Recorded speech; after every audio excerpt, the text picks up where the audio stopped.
Carrie Giannichini, and I'm here with a special guest today, Mr. Rob Bergquist. Welcome. Hello. Hi. He's one of our appraisers that keeps us well informed of what's going on in his industry, and he's a wealth of knowledge, and he's very passionate about his job and how he helps his clients. There's a lot to do with appraisals now. Tell us what's really going on in the market and what you're doing as an appraiser right now. Well, what we're seeing in the market, Carrie, is most of the market is being completely dominated by the GSEs. So they're really setting the rules. GSEs are government-sponsored entities, so Fannie, Freddie, Ginnie Mae, and primarily all the financing is going through FHA. So everything does still go through private banks, but the majority of it is insured by the FHA and the taxpayer, and so everybody basically has to play according to those rules. Yeah, they absolutely do. It's the times that we're in.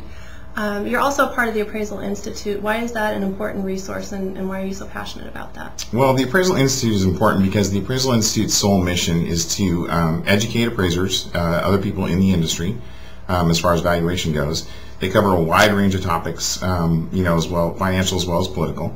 And they also advocate on behalf of appraisers in Washington, D.C. and taxpayers, essentially, via that avenue. And the important thing about the Appraisal Institute is they require all their members to have a code of professional ethics that they abide by. That's above and beyond the state licensing requirements. And it's designed to ensure that the public trust is upheld. And that's where we have a big breakout in this situation, is the public trust has basically been violated. And that's why, that's sent the markets into turmoil. And what's interesting about the Appraisal Institute is there's about 100,000 people that are actually appraisers in each individual state if you count the licenses, but only 25,000 of those people are members of the Appraisal Institute. So there's a higher standard of self-reporting when you're a member of that, as well as a higher level of education requirement. Yeah, we appreciate that on our level as well. We've had conversations before about what we call the sweet spot. Why don't you share a little bit about that with our viewers, and why is it a good time to buy right now? Well, the sweet spot's important. A lot of people are concerned, hey, the tax credit expired, is now still a good time to buy? I get that question often when I'm out in the field. People want to know, should I buy now? Are prices going to change? What's going to happen? Valuation's a moving target. Getting an appraisal is basically a snapshot of a moving target. I like to tell people it's like tracking a fish in the ocean. It's going to be this one day and that the next. And especially in this market because it's so volatile. The sweet spot is important because the Fed has basically taken almost 3 times the money supply over the last 14 months and added that into the marketplace. That has to be removed to set the financial standards back to normal. That's going to require inflation to have that happen. So when that inflation kicks in, that's going to spark an interest rate rise. And nobody has a crystal ball. Nobody can say, hey, it's going to start tomorrow, or it's going to be this or that. But we do know that the Fed has said that they will keep their lending rate down at 3/4 of a point through the end of this year. After that, it definitely could make a huge difference. And with prices being what they are historically, they're lower than they've been over the last 10 years.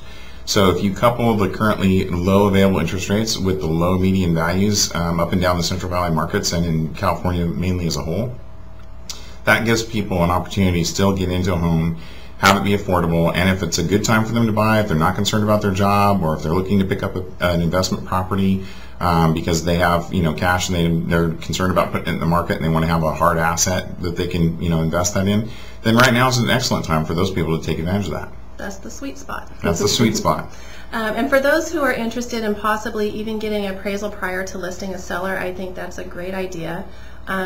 We're going to post Rob's information, so did you want to share any more information on that? Or? Well, the important thing about that is I've had people who are interested in flipping properties or purchasing dilapidated properties and then putting them back in top market condition, because that's the premium paid right now, is people want a move-in property. A lot of people don't have a lot of extra pocket money when they move in, so they don't want to have to spend a lot of money on improving things. And what would help in that situation, if you're an investor or if you're a real estate agent and you want to make sure that people understand what you've put into the property, getting a listing appraisal prior to actually returning that property to the market after you've improved it alleviates a lot of that conversation. Plus, for buyers, they can come in, they can look at it, they can see it, they can see what the property was purchased for, what kind of condition it was in when you bought it tore up, and how great it looks when you're finished, and why they're paying that price, and how that price is substantiated by other properties that have had similar improvements. Oh, good idea.